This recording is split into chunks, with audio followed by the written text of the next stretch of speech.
Prabowo Subianto meluncurkan Danantara Indonesia, Daya Anagata Nusantara. Ini merupakan hadiah juga buat ulang tahun Indonesia yang ke-80 tahun ini. Bapak Presiden menyatakan bahwa dengan adanya Danantara, maka seluruh kekayaan kita, kekayaan bangsa Indonesia dikonsolidasikan dalam sebuah badan bernama Danantara.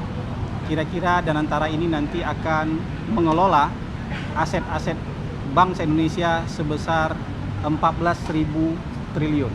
Ini yang akan menjadi tidak hanya sekedar lembaga pengelola investasi, kalau kata Presiden, tapi ini juga akan menjadi instrumen perencanaan pembangunan agar bangsa kita itu bisa menjadi bangsa yang mandiri, bangsa yang maju, dan bangsa yang makmur. Teman-teman sekalian, ini sebenarnya adalah ikhtiar dari pemerintah kita untuk menyelesaikan paradoks Indonesia. Paradoks Indonesia seperti yang dituliskan oleh Bapak Prabowo dalam buku beliau, bangsa kita bangsa yang kaya. Nggak bisa didebat lagi itu bangsa kita bangsa yang kaya. Tapi kan harusnya bangsa kita makmur. Kenyataannya sampai usia 80 tahun bangsa Indonesia berdiri, masih ada masyarakat yang miskin, masih ada masyarakat yang belum bisa makan, masih ada masyarakat yang tertinggal, ya. Ini semua harus segera kita selesaikan. Jadi paradoks Indonesia harus segera diselesaikan. Tidak lagi paradoks, bangsa yang kaya dengan sumber daya alam juga harus bisa makmur, juga harus berhak untuk menjadi negara maju dan negara yang kaya. Itu sebabnya Daya Anagata Nusantara ini nanti akan membiayai sendiri 20 proyek strategis, ya. Ada yang disebutkan oleh Pak Presiden tadi untuk hilirisasi nikel, hilirisasi kobalt, untuk kecerdasan buatan, untuk pembangunan kilang-kilang minyak, dan banyak lain sebagainya. Ini yang akan menopang bangsa kita untuk segera melompat menjadi negara maju dengan pertumbuhan ekonomi 8%. Kira-kira itu yang bisa disampaikan, rangkuman dari yang disampaikan oleh Presiden tadi pada saat peluncuran Daya Anagata Nusantara. Satu-satu ya.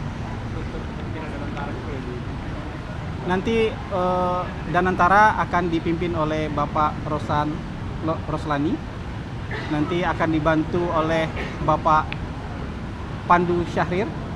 Akan dibantu juga oleh Bapak Doni Oskaria. Nanti Bapak Doni Oskaria sebagai holding operasional, karena di bawah Danantara ada dua holding operasional dan holding investasi, dan Bapak Pandu Syahrir yang akan memegang holding investasi. Ketua Dewan Pengawas yang sudah ditunjuk oleh Presiden adalah Bapak Erick Thohir, dan Wakil Ketua Dewan Pengawas Bapak Mulyaman Hadad. Nanti mantan-mantan presiden itu nanti akan diajak untuk menjadi penasehat agar lembaga ini betul-betul dikawal, dijaga oleh figur-figur yang penuh integritas dan memang cinta Indonesia.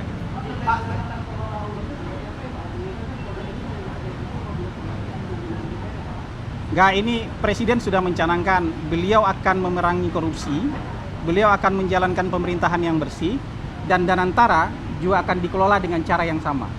Ya, pemerintahan yang bersih, pemerintahan yang anti korupsi. Danantara juga dikelola dengan anti korupsi, dengan pengelolaan yang juga bersih. Lembaga-lembaga sejenis di luar negeri itu comply dengan aturan bersama. Aturan bersama itu yang ada dalam prinsip-prinsip Santiago.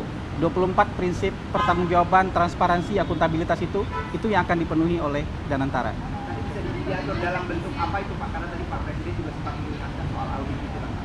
Ya, Presiden kan hari ini akan menandatangani tata kelola Danantara, ya, tata kelola organisasi Danantara, dan di sana akan ditekankan soal prinsip-prinsip transparansi dan akuntabilitas. Tadi kan sudah tidak disebutkan ya Pak Maksudnya? ini hilirisasi ini untuk hilirisasi, ini penunjang kemajuan, ini kegiatan-kegiatan untuk hilirisasi, dan ini instrumen percepatan pembangunan. Ya, ini instrumen percepatan pembangunan. Jadi banyaknya heavy-nya di sektor hilirisasi.